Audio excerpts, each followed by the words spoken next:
નમસ્કાર મિત્રો અત્યારના સૌથી મોટા સમાચારમાં વાત કરીશું. ભારતે ઇઝરાયેલી ડ્રોનથી હુમલો કર્યો તેવું પાકિસ્તાને જણાવ્યું છે.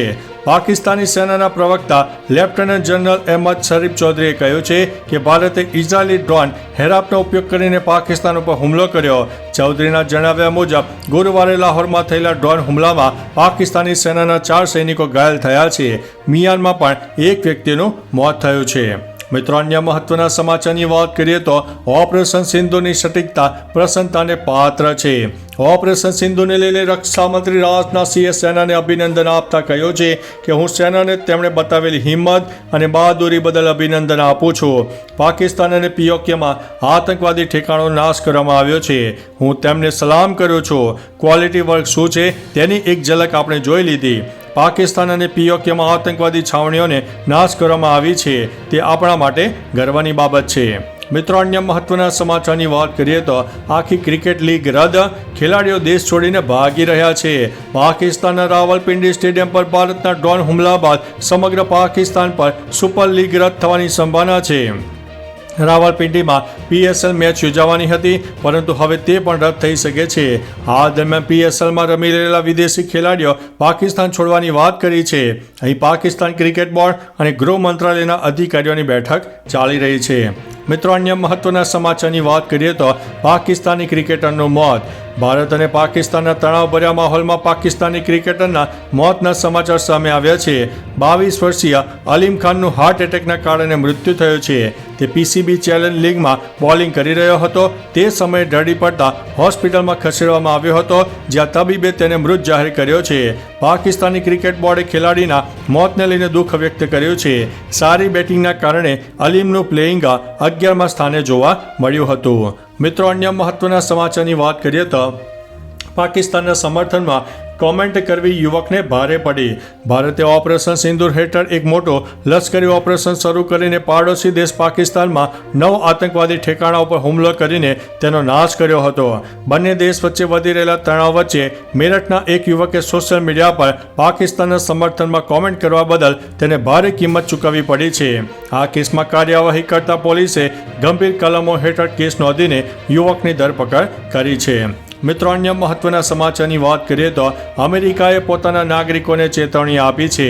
ભારતે કરેલા ઓપરેશન સિંદૂર બાદ અમેરિકાએ પાકિસ્તાનના લાહોરમાં રહેતા તેના નાગરિકો માટે એડવાઇઝરી જારી કરી છે. અમેરિકન નાગરિકોએ સંઘર્ષ ક્ષેત્ર છોડી દેવાની સલાહ આપી છે. નાગરિકોને સ્થળાંતર કરવા અથવા તો સુરક્ષિત સ્થળોએ આશ્રય લેવા માટે નિર્દેશ કર્યો છે. US મિશને જણાવ્યું હતું કે ભારતના ઓપરેશન સિંદૂર પછીના વિકાસ પર નજીકથી નજર રાખી રહ્યું છે. મિત્રો, અન્ય મહત્વના સમાચારની વાત કરીએ તો પાકિસ્તાનની પોલ ખુલતો પાકિસ્તાન યુવક. પાકિસ્તાનમાં ડ્રોન હુમલામાં રાવલપિંડી સ્ટેડિયમમાં પણ વિસ્ફોટ થયો. આ પછી આસપાસના વિસ્તારમાં ખોફ ફેલાઈ ગયો. આ માહોલમાં પણ પાકિસ્તાની સરકાર શરમ વિના કહી રહ્યું છે કે આકાશી વીજળી પડી છે. પહેલા ઘૃણાસ્પદ કૃત્યો પછી ત્યાંના લોકો આવા જૂઠાણા પછી જૂઠાણા સહન કરી શકતા નથી. એક વિડીયો વાયરલ થઈ રહ્યો છે, જેમાં એક પાકિસ્તાની નાગરિક પોતાની સરકાર અને વહીવટીતંત્ર પર આવા જૂઠાણા માટે સવાલ ઉઠાવી રહ્યો છે.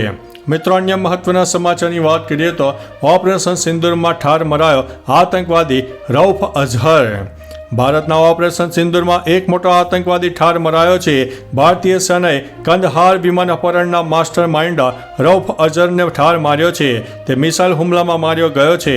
મંગળવાર અને બુધવારની રાત્રે સેનાએ પાકિસ્તાનમાં 9 આતંકવાદી ઠેકાણાઓ પર હુમલો કર્યો. આમાં 100થી વધુ આતંકવાદીઓ માર્યા ગયા છે. ઓપરેશન સિંદૂર હજુ પણ ચાલુ છે. મિત્રો, અન્ય મહત્વના સમાચારની વાત કરીએ તો 24 કલાક બાદ પણ વરસાદી પાણીનો નિકાલ નહીં. અમદાવાદમાં ભારે પવન સાથે કમોસમી વરસાદની શક્યતા હતી અને હવામાન વિભાગે આગાહી પણ કરી હતી, પણ અમદાવાદ મ્યુનિસિપલ કોર્પોરેશન દ્વારા કોઈ આગોતરું આયોજન કરવામાં ન આવતા લોકોને હાલાકીનો સામનો કરવો પડ્યો છે. વરસાદ બંધ થયાના 24 કલાક બાદ પણ શહેરના ડી કેબિન વિસ્તારમાં આવેલો રેલવે અંડરપાસ પાણીથી ભરેલો છે. તંત્રની નબળી કામગીરીને લઈને લોકોમાં ભારે રોષ જોવા મળી રહ્યો છે. મિત્રો, અન્ય મહત્વના સમાચારની વાત કરીએ તો ભારત સરકારે પાકિસ્તાન પર મોટી કાર્યવાહી કરી. ઓપરેશન સિંદૂર બાદ હવે ભારત સરકારે પાકિસ્તાન ઉપર મોટી કાર્યવાહી કરી છે. પાકિસ્તાનમાં બનેલી વેબ સિરીઝ, ફિલ્મો, ગીતો, પોડકાસ્ટ અને અન્ય સ્ટ્રીમિંગ મીડિયા સામગ્રી ઓટીટી મીડિયા કે કોઈ પણ સ્ટ્રીમિંગ પ્લેટફોર્મ પર ન મૂકવા સરકારે આદેશ કર્યો છે. ભારત સરકારે અગાઉ અનેક પાકિસ્તાની એક્ટર, સિંગરના એકાઉન્ટ પણ બંધ કરી દીધા છે. પાકિસ્તાની ડ્રામા ઉપર પણ પ્રતિબંધ મૂક્યો છે. મિત્રો, અન્ય મહત્વના સમાચારની વાત કરીએ તો બાંગ્લાદેશ સરહદ પર BSF એલર્ટ.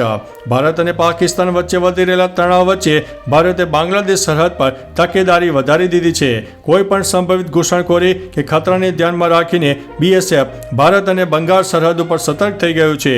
બાંગ્લાદેશથી આતંકવાદીઓની ઘૂસણખોરી થવાની શક્યતા છે. આ કારણે આ કાર્યવાહી કરવામાં આવી છે. મિત્રો, અન્ય મહત્વના સમાચારની વાત કરીએ તો આતંકવાદનો અંત ન આવે ત્યાં સુધી સિંધુ જળ સંધિ સ્થગિત રહેવાની છે.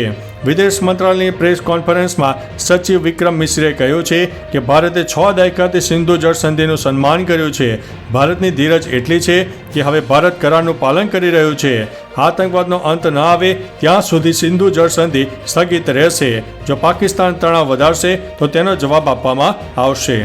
મિત્રો, અન્ય મહત્વના સમાચારની વાત કરીએ તો સરહદ પર અર્ધલશ્કરી દળોની 137 કંપનીઓ મોકલાઈ છે. ભારતે જમ્મુ કાશ્મીર અને પાકિસ્તાની સરહદે આવેલા અન્ય સરહદી રાજ્યોની સરહદો પર વધારાના અર્ધલશ્કરી દળો તૈનાત કરવાનો નિર્ણય લીધો છે.